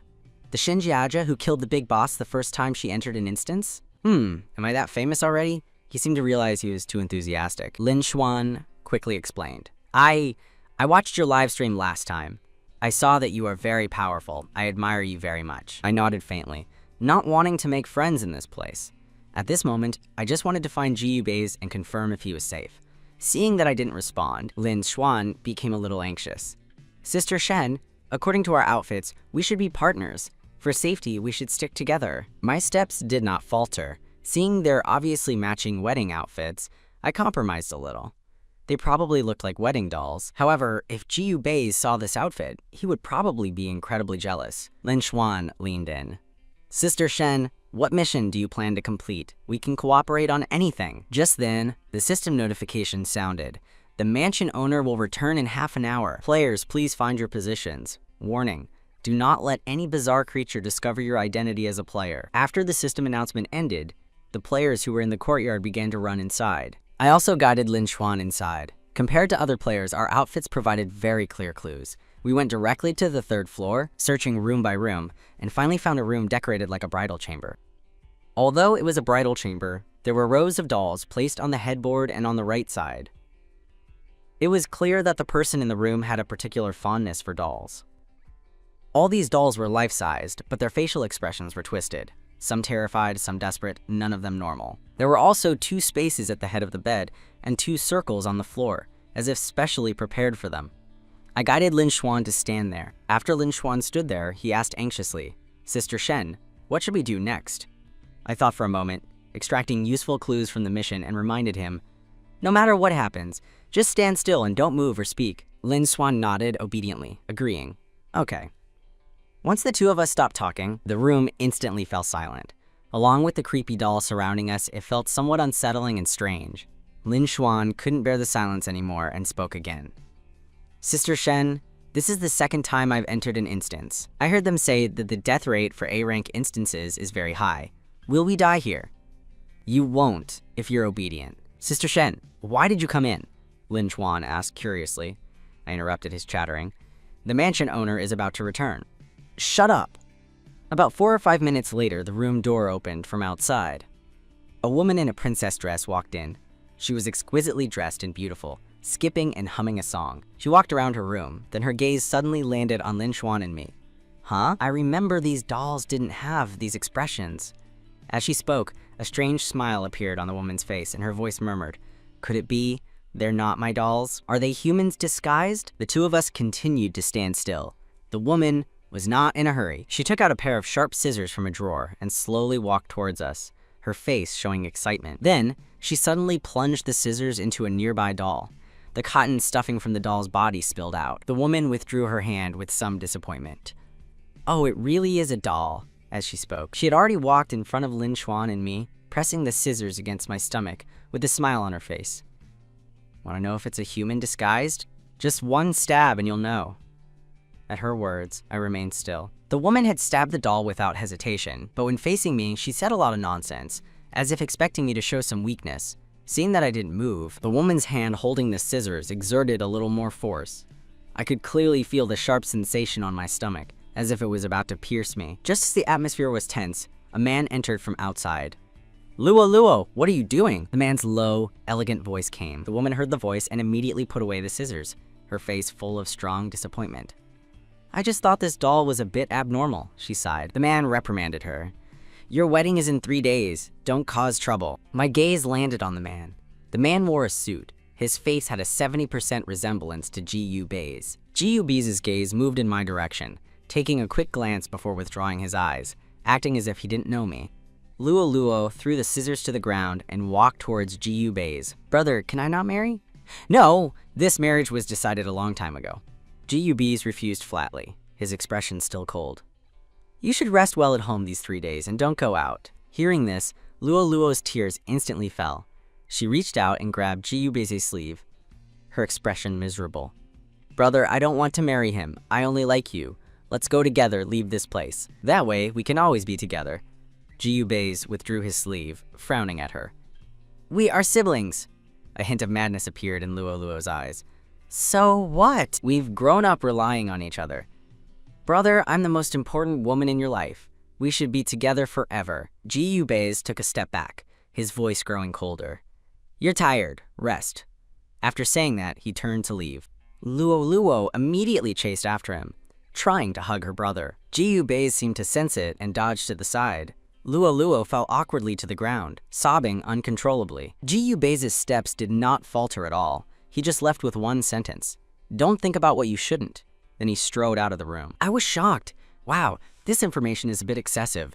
This plot even has sibling incest. But what worries me most is, was that man who looked 70% like Ji Bei's actually Ji Bei's? Brother is gone. Luo was like a different person. She got up from the ground, lightly dusting off her dress. She wiped the tears from her face. A moment before, she looked half dead, but now she had regained her calm. Her mood changed, as if turning a page in a book. Luo walked in front of me, her eyes sinister. "Don't let me find you, or I'll be the first to kill you."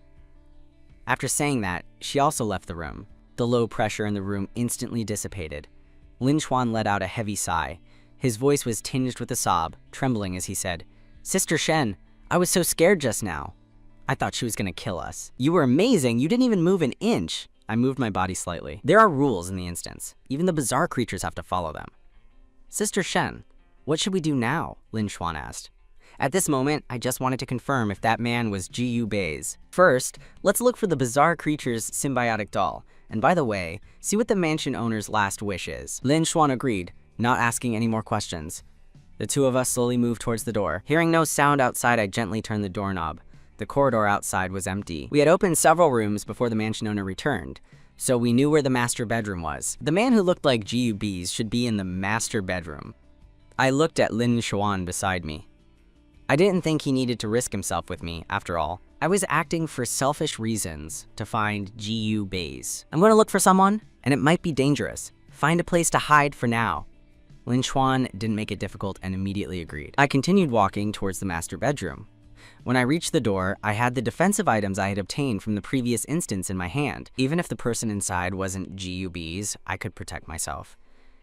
I put my hand on the doorknob, twisted it slightly, and with a soft click, the door opened.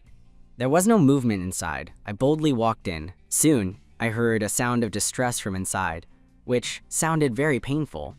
I looked in the direction of the sound and saw a figure curled up in the corner.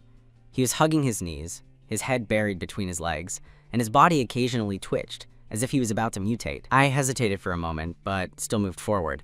A strong feeling told me that the person in front of me was GUBs. Bees, I called softly. The person curled up in the corner heard the voice and lifted his head to look.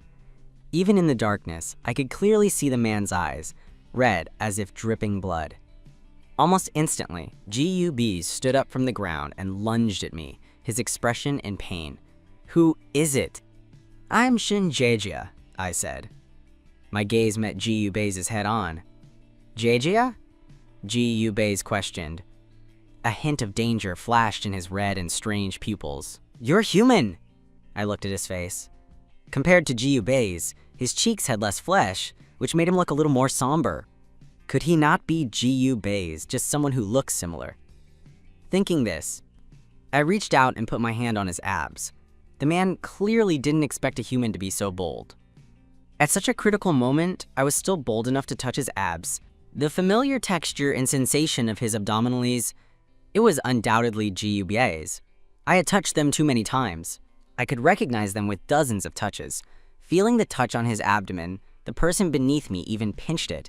GUBs was somewhat exasperated and embarrassed. He, the dignified big boss of a horror instance, was actually being flirted with by a human. He subconsciously wanted to kill her, but when his gaze fell upon my face, his hand simply couldn't move. His legs even felt a bit weak, wanting to kneel and speak. In the end, he could only threaten in a low voice, "Get your hand off me." Knowing that the person in front of me was GUBs, I relaxed a lot. I even brazenly rubbed his chest. "Didn't you like me touching you like this? Why are you playing shy now?" GUBs' face instantly turned red, and he stammered. You brazen hussy." I raised an eyebrow. When did GUBs become so pure? Just touching him once makes him this shy? You've done far more brazen things many times before, I teased. GUBs was speechless. The two of us were extremely close, and as we spoke, our warm breaths mingled, the atmosphere heading towards ambiguity. Just then, a knock suddenly sounded on the door, followed by a sweet female voice. "Brother, I want to talk to you." The person above me stiffened, snapped out of the ambiguous atmosphere, and immediately stood up. "I'm not feeling well. I don't want to talk," GUBs replied hoarsely. Luo didn't give up and continued, "Brother, I found that humans have entered the mansion." I half sat up, staring intently at GUBs. GUBs felt very embarrassed. Why did he feel like this human was sexually harassing him with her eyes? "I know. I'll handle it," GUBs replied. Luo's voice paused. "Brother, you're not feeling well. Should I come in and take care of you?" "No need. You should get an early rest." GUBs refused directly. Luo was still a little worried. "Brother, I'm getting married in 3 days. Do you not even want to spend alone time with me anymore?" Given Luo's brother complex demeanor, if she came in and found a woman in GUBs' room, she would surely go crazy and try to hack me to pieces on the spot. While I was thinking this, the door was already opening. "Brother, let me take care of you. I'm not afraid of you." As footsteps sounded, Luo was about to enter.